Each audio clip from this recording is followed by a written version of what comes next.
Good morning.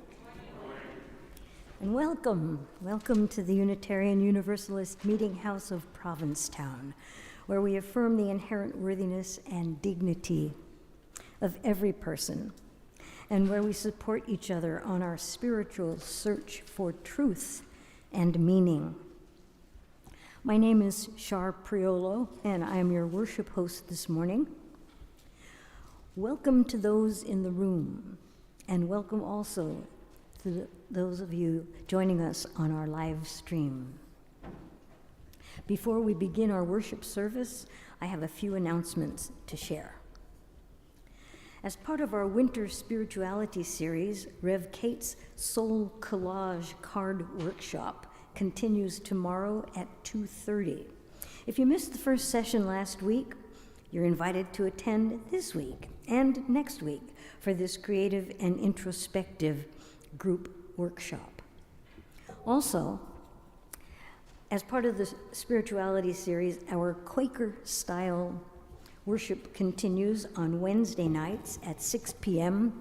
downstairs in Acker Bosworth Hall with Kenneth Sutton. We hope you've marked your calendars for this Friday night, 7 p.m. for our UUMH Talent, No Talent show, and Pie Night. Yep, there's still time to sign up if you'd like to contribute a pie or an act. See me at coffee hour after our service today, but we'd also just loved you to come and be in the audience, because every talent or lack of talent needs an audience. So please know you're invited to the return of this very fun Meetinghouse tradition. Rev Kate wants us all to know that the next 3 Sundays, she will be preaching a sermon series based on Brené Brown's idea that we must have strong backs, soft fronts, and wild hearts. So we hope you'll be able to join us for all 3 Sundays as we explore those 3 ideas. Next week, strong backs. Sunday the 23rd, soft fronts, and wild hearts on the 30th. And finally, if you're here in person today, we hope that you'll join us downstairs after the worship service for coffee and conversation. Let's take a moment now to affirm our Meetinghouse covenant. You can find this printed on the purple laminated cards in the pews, or you can just echo it back to me, line by line. Love is the spirit of this Meetinghouse. Love is the spirit of this Meetinghouse. This is our great covenant. To dwell together in peace. To seek the truth in love. And to help one another. Thank you.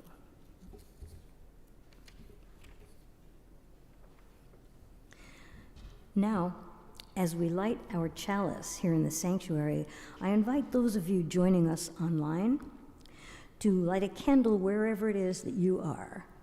In this way, we can feel connected even though we're apart. And this morning, I invite David Levangie to light our chalice for us as I share these words by Margaret A. Keep. As surely as we belong to the universe, we belong together. We join here to transcend the isolated self, to reconnect, to know ourselves, to be at home. Here on earth, under the stars, and linked with each other. Thank you, David.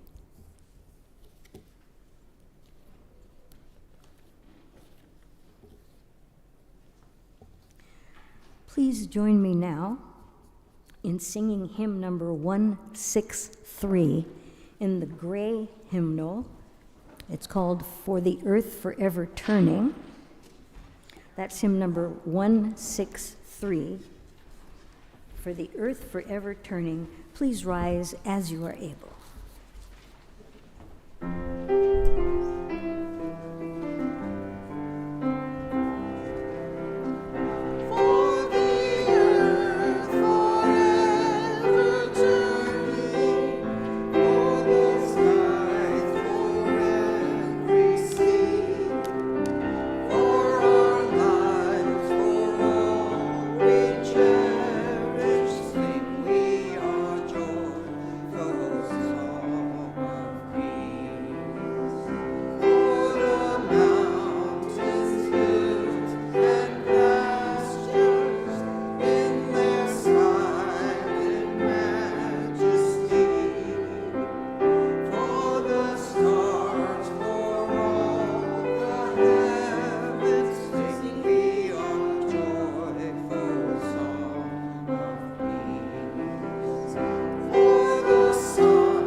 Good morning. I invite you now to join me in a spirit of prayer. During the prayer or at any time during the service, you are invited to light a silent candle at the table to the right of the pulpit, where there is a journal to record your thoughts and prayers. After the prayer, we will sing together again, Spirit of Life, hymn number 123 in the gray hymnals. You can also find the words to this song printed on those same purple laminated cards in your pews. We'll sing first in English and then in Spanish. Before our spoken prayer, I want to acknowledge that we are in the holy month of Ramadan in the Islamic calendar. We send strength to all those who are fasting, and we pray for peace in a world so divided by our religious differences. I also want to acknowledge that this weekend is the 60th anniversary of the historic civil rights event, the crossing of the Edmund Pettus Bridge in Selma, Alabama, as protesters demonstrated for the rights of Black Americans to vote. There was a call for faith leaders and volunteers from all over the country to join Martin Luther King Jr. in the march from Selma to Montgomery. And that weekend, many people responded, including Reverend James Reeb, a Unitarian minister, and Violet Liuzzo, a Unitarian Universalist mother from Detroit. And Reverend Reeb and Violet Liuzzo were both killed that weekend by white supremacists as they endeavored to show their bravery and stand up for what they believed in. The violence and the bravery of that weekend, of them and many, many, many others, galvanized the country and led to the passing of the Voting Rights Act in 1965. So this morning, we send a prayer to Selma on this important anniversary. And we send our energy to Harriet, who was here at the Singspiration a few weeks ago, leading songs for the Green Shul. Harriet is in Selma this weekend, taking part in the anniversary, and asked for our blessings on that journey. And we give thanks for James Reeb and Violet Liuzzo and all those many, many others who put their lives on the line for their beliefs. In this time, when we are figuring out how to be brave, may we be inspired by their courage and their dedication, and may their memory and the power of that historic moment fuel us on our own journey for justice here in this time. Spirit of life, be with us in this time of prayer. Help us to feel the rhythm of our own breathing, to quiet the chatter in our heads, to feel at home in our bodies. Help us to feel grounded and centered, to embrace the stillness. Comfort us in our sadness. Accompany us in our joy. Hold us in our unknowing. Spirit of life, be with us when we leave this sanctuary. Help us to carry with us the strength of connectedness, the warmth of companionship, the energy of community. Enfold us in a sense of spirit. Move with us in grace. Soothe us in our wounded places, and forgive us our missteps. Spirit of life, we ask this of you, knowing that we are your hands in this world, and that the answer to this prayer comes when we begin to do all of this for and with each other. Amen.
So the last few weeks we've had families with kids here. So today I planned a time for all ages.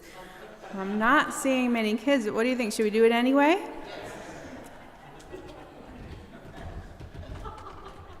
We have to practice so we're ready for when we have kids here. Hey kids. Good morning. Today I wanted to talk to you about games we used to play when we were little and small. Do you remember any of your favorite games when you were little? Shout them out. Candyland, hide and seek. Yeah. Jacks, leapfrog. Oh, these are great. Oh, bringing back good memories. I loved tag, and there was a game called Spud. Yeah. If we had someone here that was like toddler age, I might point to them and say, do you think we could play Frisbee with him? Yeah? Frisbee with a toddler? What about Connect 4? Could they play Connect 4 with us? Maybe not. Maybe not yet. Or Minecraft? You don't get that, but they would have. No, see, we have to play games based on what age we're at, and we can play different games based on how old we are. Do you remember if you were like a toddler or a baby, one of the first games we could play with you, even though you were just a baby? Peekaboo. Kate got it. Peekaboo, that's right. Oh, Myra got it? Excellent. Credit where credit's due. So, do you remember playing peekaboo with babies? You cover your face and you say, peekaboo. And when you cover your face, they don't know you're there anymore. They think you're gone. That's why when you say, peekaboo, they laugh and laugh because it's such a surprise that you've returned. It's the best game to play with babies. But there's actually a really important developmental skill that we're teaching babies and toddlers when they're playing peekaboo, and it's something they can learn when they're about 4 to 7 months old developmentally. They start to learn something called object permanence, right? So even if it's not visible, you're starting to learn that it's still there. And why do you think that could be important for a baby to learn, that even if they can't see you, you're still there? Right? Security. They might feel safer knowing that you're still there, even if they can't see you. They can self-soothe that way, and they can put themselves to sleep without being scared. So when we play peekaboo with a baby, we're actually teaching them an amazing skill that they're going to use for the rest of their life when they're alone and they know there's still people out there that love them and are there for them. So even if we think we're just playing a silly game, sometimes we're really learning important life lessons that we keep with us today. You can go back to your seats, little ones. We'll try again next time there are kids here. But you're good sports. Thank you.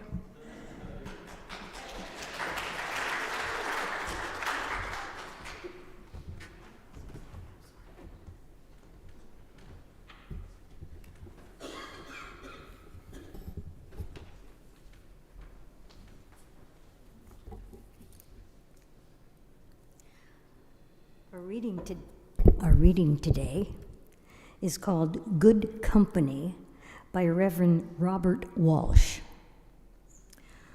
Walsh says, I had a car accident on a sunny Saturday on the crowded expressway heading into the city.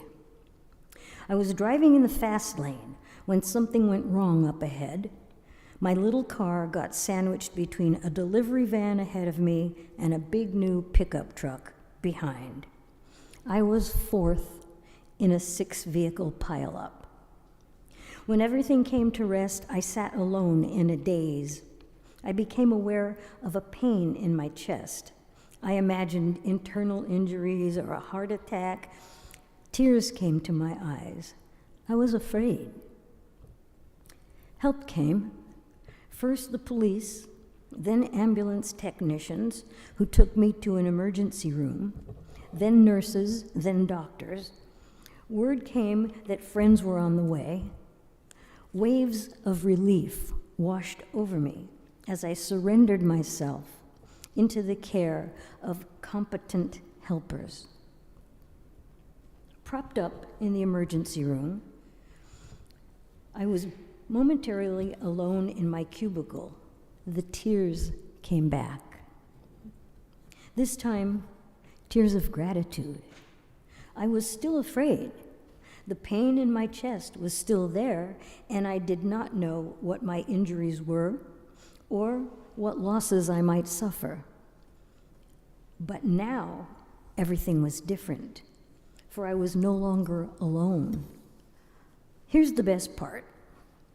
I was not alone even when I thought I was, out there in my crumpled car. Walsh continues, what ultimately keeps us company in a spirit is a spirit that is present in caring people, a spirit of healing and wholeness and love. It's the spirit of creation, and it has many names. Caring people are the most wonderful and precious agents of that spirit. But I've come to believe that it is present even when caring people are not nearby. Even in solitude, we are in good company. We are connected to the interdependent web of all being and to the source of being beyond it.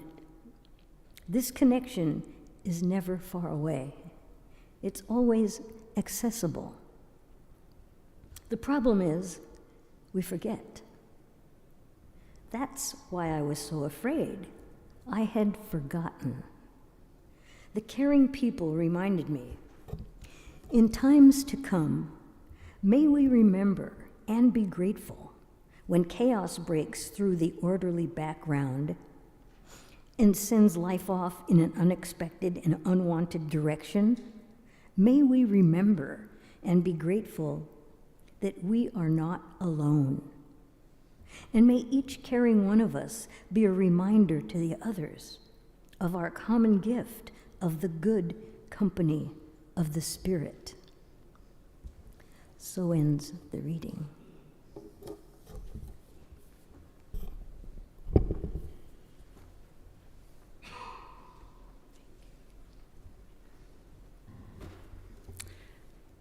Now is the time when we take a collection for the ongoing support of this Meetinghouse and our shared ministry. I've asked the choir to sing the song, Abide With Me, which is a Christian hymn about not being alone. And even though it doesn't represent exactly my theology, I have always loved this beautiful song and found great comfort in it. Later in the service, after the sermon, I'm going to be inviting you to sing another Christian hymn with me on the same theme of not being alone.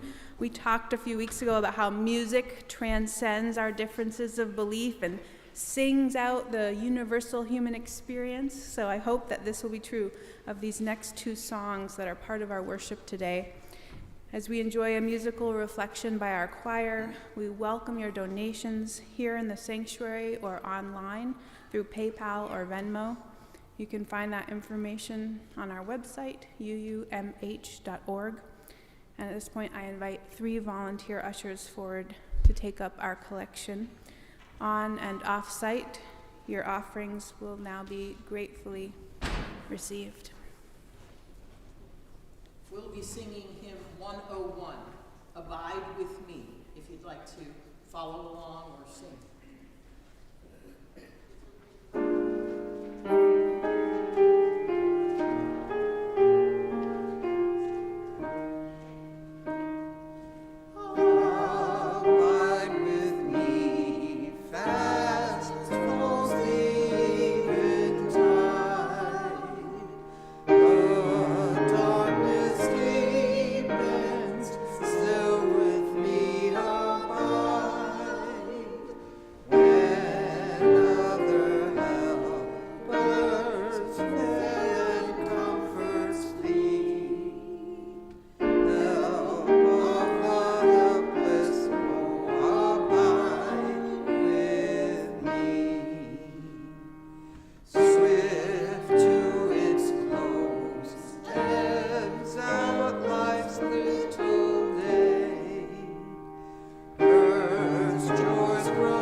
you.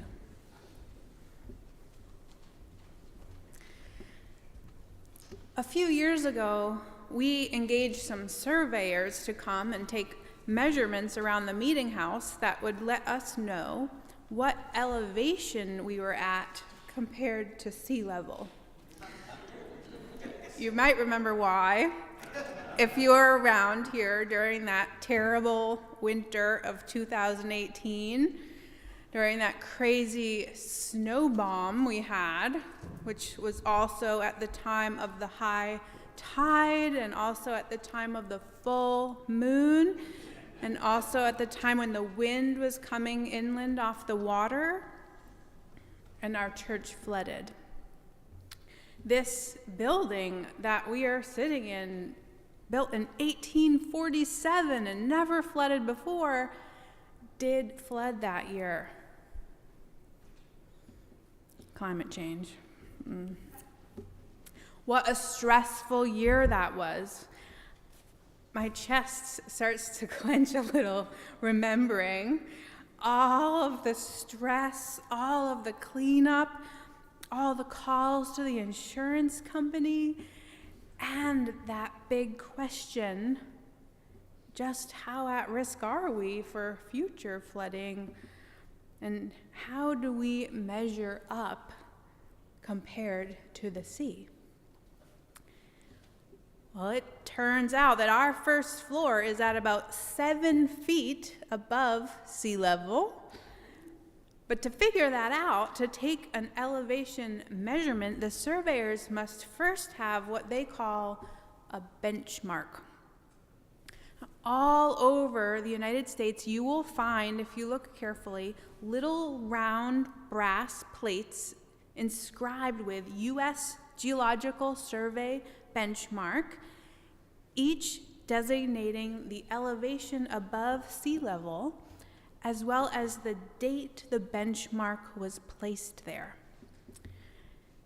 On the flattest plains in the Midwest or the highest mountains in the Rockies, these round plates are anchored into the ground, marking that location's elevation above sea level, and they serve as a reference for all geological surveys and maps. Turns out that the fixed point in Provincetown is the post office. The good old post office, so constant.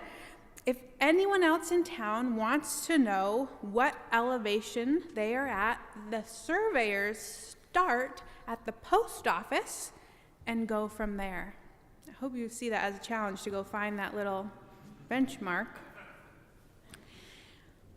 Now, I knew the term benchmarks before we engaged in this project because of a professor of mine in seminary. His name was Reverend Ed Lynn, and he actually just passed away a few weeks ago.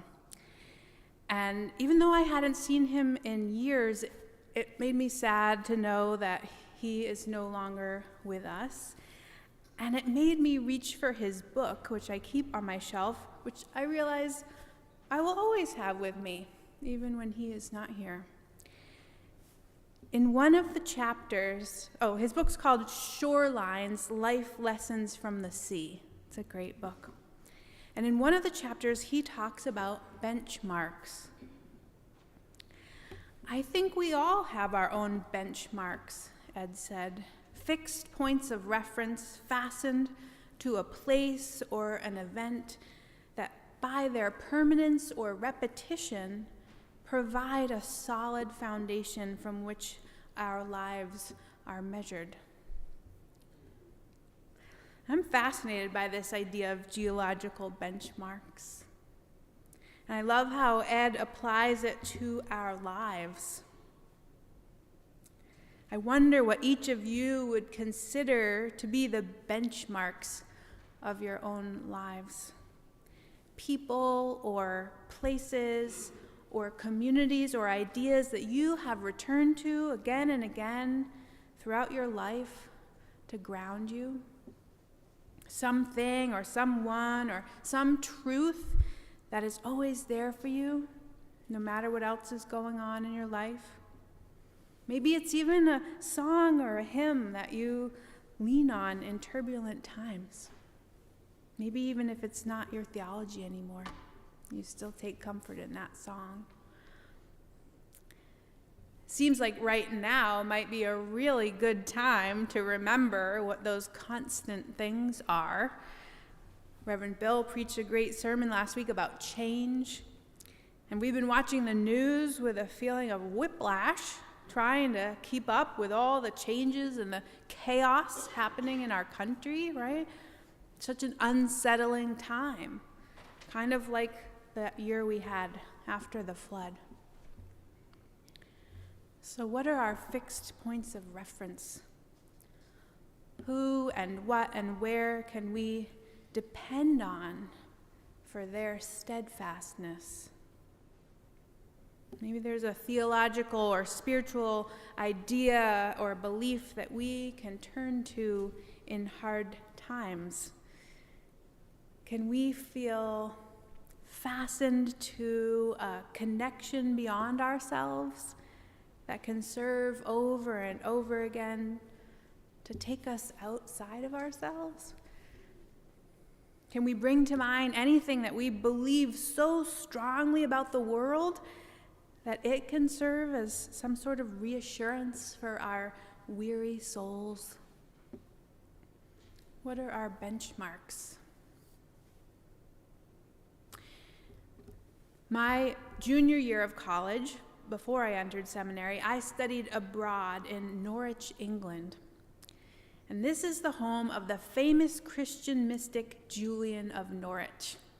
She lived in the 1300s, and although not very much is known about her life before she walled herself into a small brick room at the side of a church, she later became famous for her writings from within that room. In Julian's time, the Great 100 Years' War was raging, and at the same time, the plague was ravaging Europe. Nearly half of the residents of Norwich, the city I studied in, died in a 3-year period. These were dark times. And Julian literally lived in the darkness, although her anchorage did have a small window and a slot through which they could give her food and she could talk to visitors. I visited Julian of Norwich's cell when I was studying there.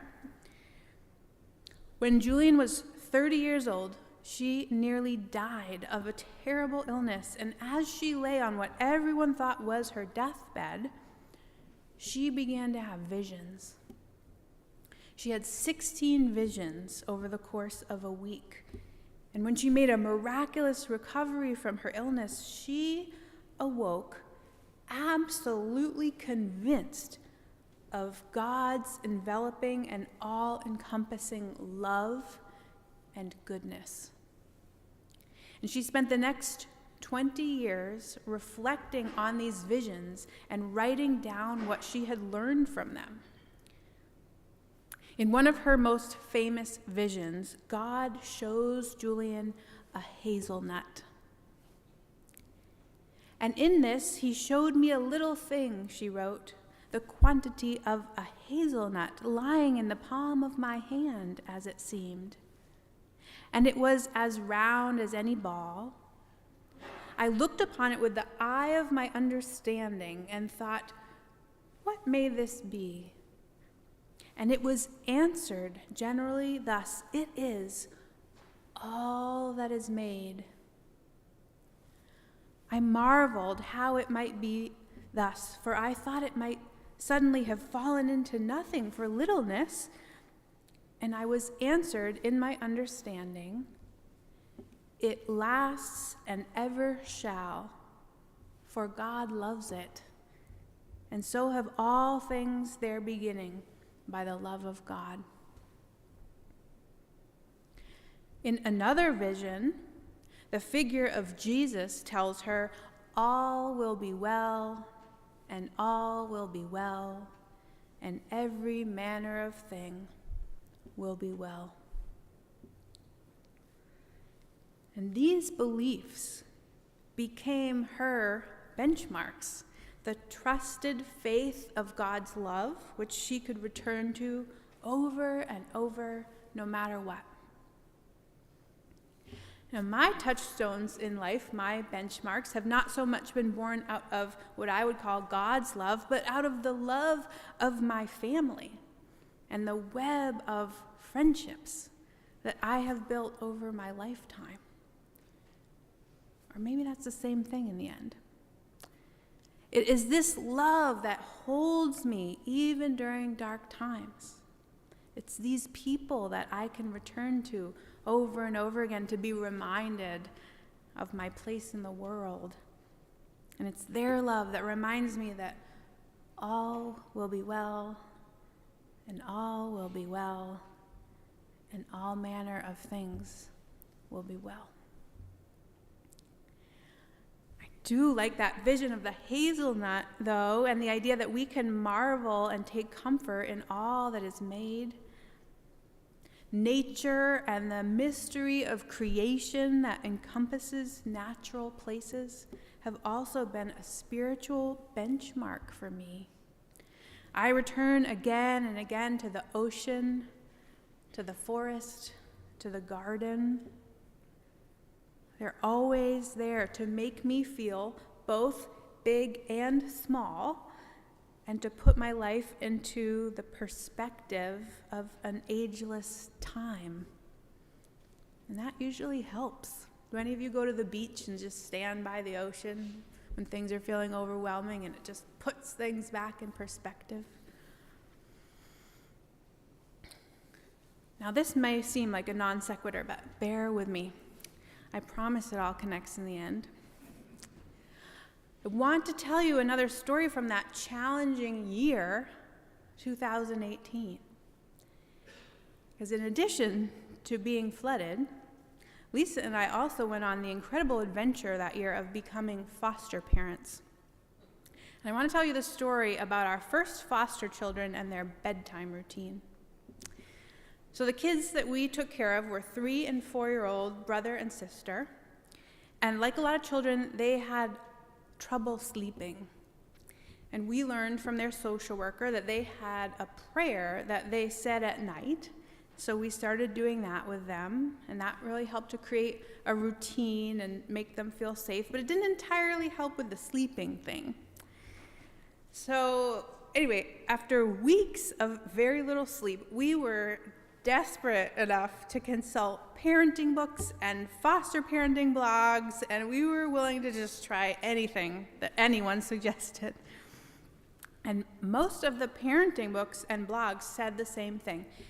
You start with a regular nightly routine, pajamas and teeth brushing and all that, and then you do some things that bring them comfort, like the prayer, or bringing them their favorite stuffed animal, or making sure they have their special blankets. Then you read to them for a set amount of time. Some books even said to use a timer.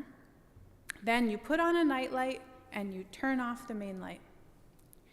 And no matter how much they beg you, you don't read them another story, but you can sit at the end of their bed for a few minutes.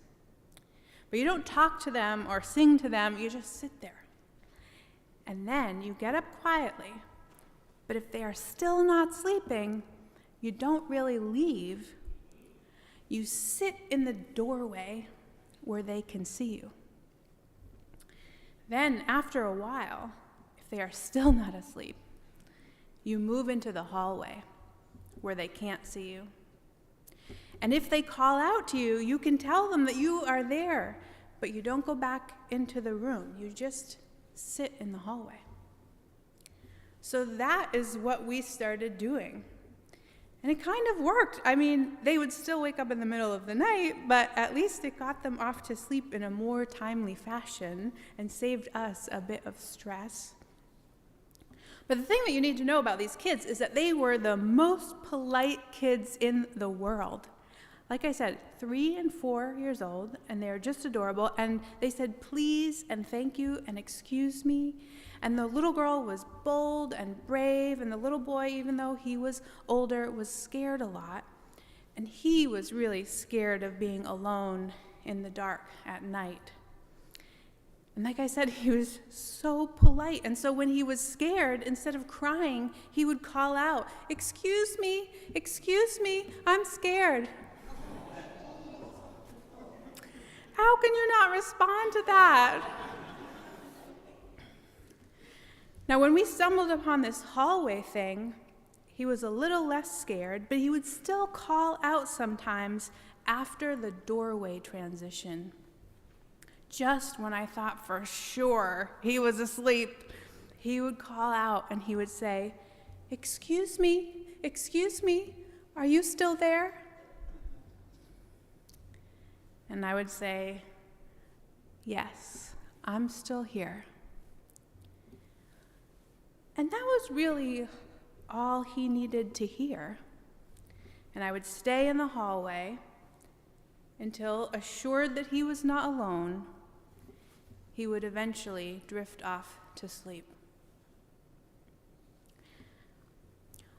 Author and teacher Chet Ramo tells a moving story about the summer night that he stayed alone in the Galeras Oratory, a tiny 7th century stone building that is the oldest in Ireland that remains intact. And he describes the structure as about the size of a one-car garage with a small entrance at the front and a tiny window at the back open to the elements. Now, this description reminds me a little of Julian of Norwich's place. The oratory is dark, even in the middle of the day, and intensely so at night. Chet wasn't exactly sure why staying overnight was important to him. He writes, "I had been thinking about skepticism and prayer, and I wanted to experience something of whatever it was that inspired Irish monks to seek out these rough hermitages perched on the edge of Europe, or as they imagined, the edge of eternity." And Reverend Ed Lynn tells Chet's story in that book, Shorelines. After enjoying the brilliant starry night, he retired to the interior of the oratory, snuggled himself into a back corner with his knees tucked under his chin, and became immersed in the deep, isolating silence. He shivered in the night air, waiting.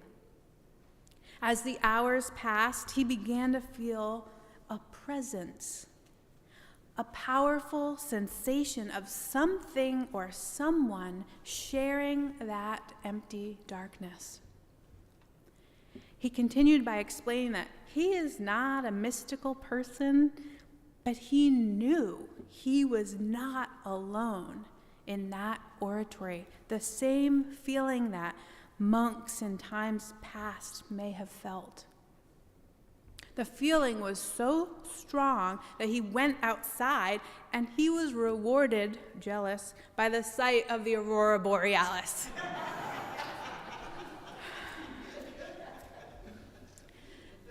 Chet returned to the oratory for the remainder of the night, but the pervasive presence continued. And finally, morning arrived, about which he writes, "As the sun brightened the eastern horizon and the last shreds of aurora faded, I was suddenly startled by a pair of swallows that began to dart in and out of the Galeras oratory, hunting insects on the wing. I followed them inside and discovered a nest with 3 chicks perched on a protruding stone just above the place I had been sitting. The mysterious presence that I had felt so strongly in the darkness was not a god, nor spirit, nor demon, but the respirations and featherings of swallows." The truly extraordinary, Ed Lynn says, a world in a grain of sand, is not a dramatic event or a mystical presence. It's the mystery and miracle of the ordinary, everyday events, the night stars, even baby swallows. I think whatever benchmarks we have in our lives, whatever spiritual beliefs that we find truth in and then tenderly cultivate and nurture, they have to be something that will keep us company in the dark. Something like baby swallows, not those particular ones, but some connection to nature, all that is made, that reminds us of our place in the universe. Something like the love of our families, or if our families weren't particularly loving or accepting, the love of our chosen friends, the ones who will sit with us in both joy and sadness. Something like the love of God or the spirit of caring people, which reminds us that we too are holy and deserving of love. Our real beliefs are tested in the dark when we are seemingly alone, or when we are sick, when we are depressed, when we fear for our country, or when we cannot sleep. And it's then that we have to reach out to our benchmarks, the steadfast sources of care in our lives, and ask, "Excuse me, are you still there?" And if we've picked the right ones, we will always hear back, even if it's not out loud. Yes, I'm still here. May it be so. Amen, and blessed be. Are you ready for that next song? Won't you sing with me, please, hymn number 199, Precious Lord, Take My Hand. Please rise as you are able for 199, Precious Lord, Take My Hand.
Thank you. You may be seated.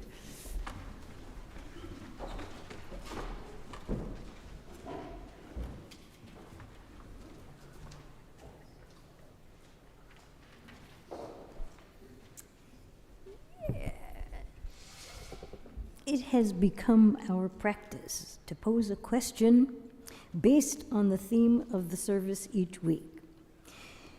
It can be a topic of sharing at coffee hour today or with friends during the week.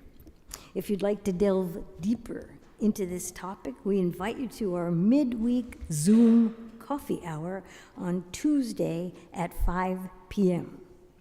If you're not on our email folk list and need that Zoom link, please see Kenneth in the office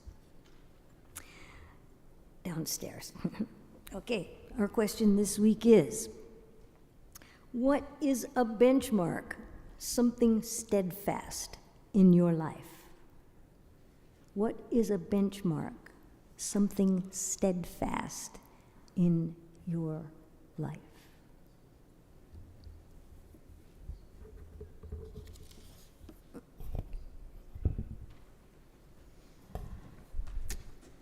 I'll end with these closing words. Friends, I wish for you a theology adequate for the night, faith in a steadfast love which holds you even in the dark. And if you are not as clear as Julian of Norwich about God's existence and love, I hope you will accept our love in its stead. Or maybe it's the same thing. Go in peace.